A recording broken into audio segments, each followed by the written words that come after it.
आज की जो कहानी है वो एक सच्ची घटना है, जिस कहानी के माध्यम से आपको ये पता चलेगा कि जुर्म चाहे किसी भी तरह से किया जाए, उसका खुलासा ज़रूर होता है। आदमी ये सोचता है कि मैं ऐसा कर लूँगा, दिमाग लगा लूँगा और वो चीज़ छुप जाएगी तो छुपती नहीं है। जो कहानी मैं आपको बताने जा रही हूँ, वो कहानी का जो जुर्म था वो 2 साल बाद सबके सामने आता है, जब वो बिल्कुल निश्चिंत हो गया होता है कि इसके बारे में किसी को पता नहीं चलेगा। तो नमस्कार दोस्तों, मैं हूँ शशि, आप सभी का स्वागत करती हूँ।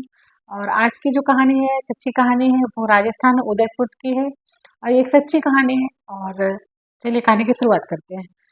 तो एक मंदिर होता है राजा उदयपुर में, एक मंदिर था, हनुमान जी का मंदिर था। उसमें एक पुजारी जी रहते थे, अपनी डेली की पूजा याचना किया करते थे और उनका वही काम था कि सुबह शाम बाबा की भक्ति करना, हनुमान जी की पूजा करना, आरती करना। और मंदिर से 10 किलोमीटर दूर करीब उनका घर था।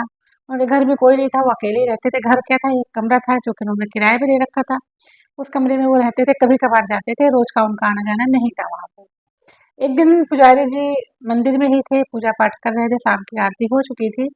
तो उसके बाद उन्होंने देखा कि एक औरत अपने 2 बच्चों के साथ बाहर खड़ी हुई थी और पुजारी जी से कहती है कि मुझे आप कुछ खाने को दे दो, मैं बहुत भूखी हूँ और मेरे बच्चे भी बहुत भूखे हैं।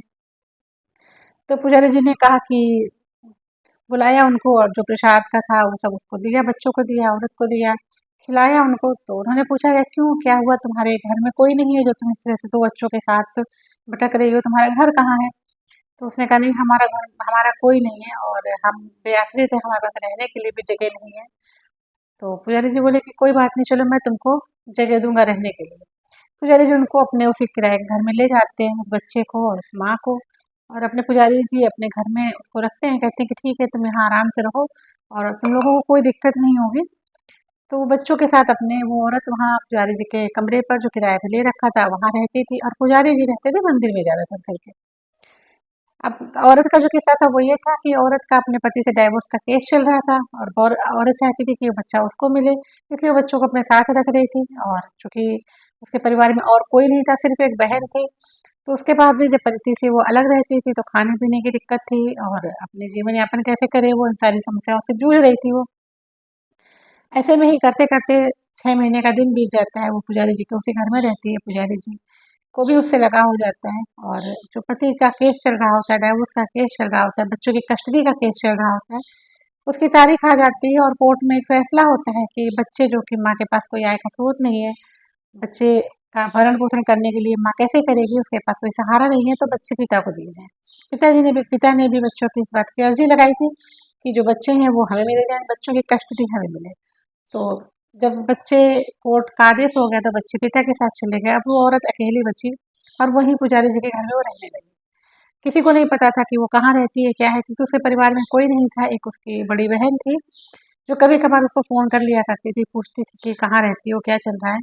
तो जब बाकी तो वो अच्छे से बात करती थी, लेकिन जब उससे कोई ये पूछता था कि तुम कहाँ रहती हो, किसके साथ रहती हो, तो वो हमेशा चिल्ला पड़ती थी और बोलती थी कि तुम अपने काम से काम रखो, मेरी ज़िंदगी से तुम्हें कोई लेना-देना नहीं है। मैं जहाँ भी हूँ बहुत अच्छे से हूँ। तो जब इस तरह की बातें वो करती, जो भी उससे कोई पूछता जो थोड़ा उसका मतलब हित चाहता था उसके बारे में बात सोचता था कि वो कहाँ है, क्या करती है।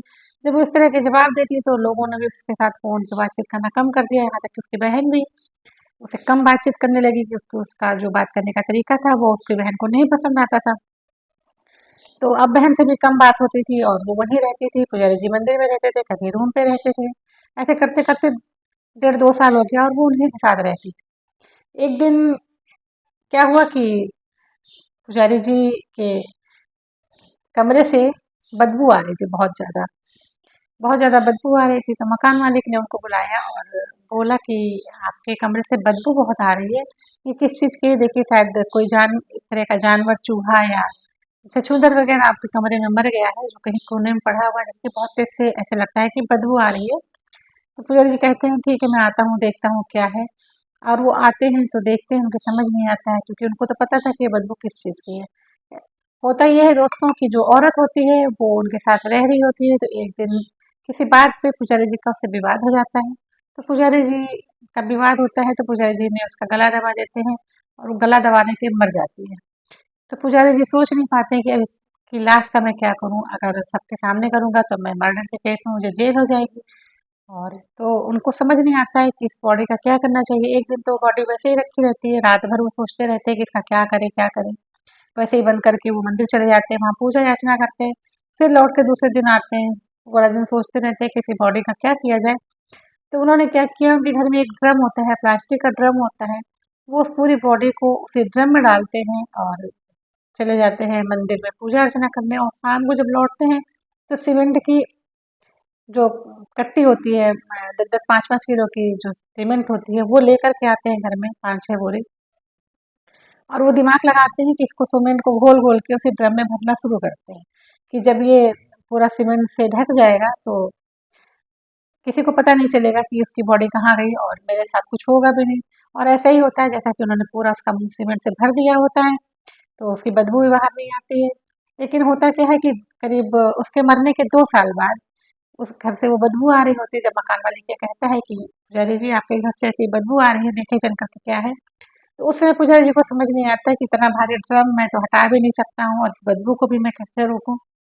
तो वो 1-2 दिन सोचने के बाद जो मकान का मालिक होता है उसको घर पे बुलाते हैं पुजारी जी, और बोलते हैं कि ऐसा-ऐसा हो गया था, वो जो औरत मेरे साथ रहती थी उससे झगड़े में मैंने उसका गला दबा दिया, वो मर गई, और उसकी लाश को मैंने 2 साल पहले ही इसमें बंद करके रखा हुआ है, जो कि अब बहुत ज़्यादा सड़न पैदा कर रही। कहीं से हुआ ये था कि सीमेंट जब उसमें पड़ी तो वो जो प्लास्टिक का ड्रम था वो कहीं से क्रैक हो गया।